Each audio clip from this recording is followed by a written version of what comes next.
Guys, রাত বাজে 11টা, পেটের ভিতরে ইন্দুর দৌড়াইতেছে খিদার যন্ত্রণায়।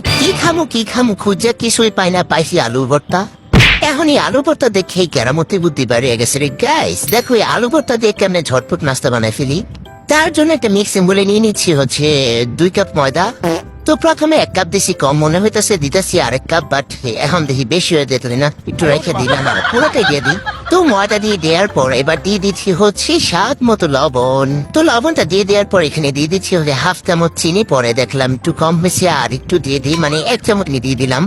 এখন এখানে দিয়ে দিচ্ছি 1/2 টেবিল চামচ সয়াবিন তেল। পরে ভাবলাম কম হয়ে গেছে, আর একটু দিয়ে দিই, আরো একটু দিয়ে দিলাম, মানে 1 টেবিল চামচ দিয়ে দিলাম সয়াবিন তেল।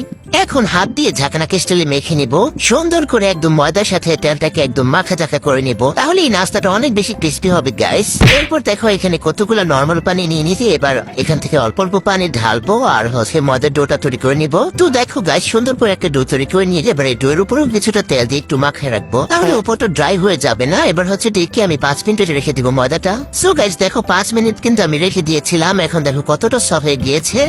এখন আবারও কিছুক্ষণ ঝাঁকানাকে স্টাইলে মেখে নিলে দেখবো ডোটা একদম স্মুথ হয়ে যাবে। সো গাইস এখন একটা চপিং বোর্ডে কতগুলো ময়দা দিয়ে এখন এই যে ময়দার ডোটা নিয়ে নিবো।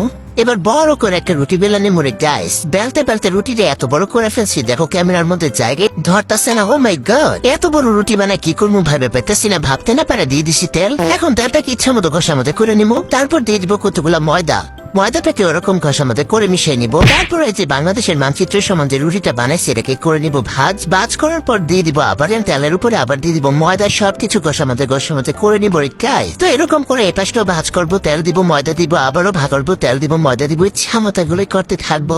যত বেশি ভাজ করবো তত বেশি নাস্তাটার মধ্যে অনেক বেশি লেয়ার হবে। তোমরা চাইলে আবারও রুটিটা বেলা অনেক বেশি ভাজ করে নিতে পারো, বাট আমি এবার বেলেই নাস্তাটা তৈরি করে ফেলবো, কারণ আমার আর এত সময় নেই, রাত দিয়ে 12টা গড়িয়ে গেছে। যাই হোক গাইস, রুটিটা বেলে নিয়েছি, এবার সাইডের অংশগুলো কেটে নিবো, নাহলে আবার দেয়ার গুলুমতে চাইবে না। তো দেখো সুন্দর করে কেটে নেওয়ার পরে যে সাইডের অংশগুলো রেখে দিবা, আবারও বানাই নিবা নাস্তা।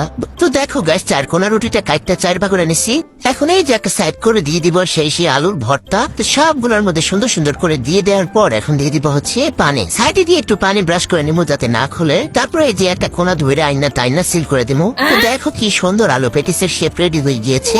এখন চুলায় চলে যাচ্ছি, দেখো চুলায় কতগুলো তেল দিয়ে দিছি কড়াইয়ের মধ্যে। তেলটা হালকা গরম হলেই নাস্তাগুলো দিয়ে দিব, তাহলে অনেক বেশি ক্রিস্পি হবে আর দেয়ারগুলো খুলবে। সো গাইস দেখো কি সুন্দর উল্টায় পাল্টায় ভাজা নিয়েছি, কত সুন্দর হয়েছে, এগুলো ডুম্বুস হয়ে গেছে আর দেয়ারগুলো কিন্তু খুলেছে। এখন শুধু গরম গরম খাবার খাবা। রাত বাজে প্রায় 12:30, এখন টমেটো সস দিয়ে বড়াই খাইতেছি গাইস, খুবই মজা হয়েছে। আমি আমার সাঙ্গু পাবো নিয়ে খেতে থাকি। তোমরা অবশ্যই বানিয়ে খেও, আর যাওয়ার আগে লাইক কমেন্ট শেয়ার করে যেও।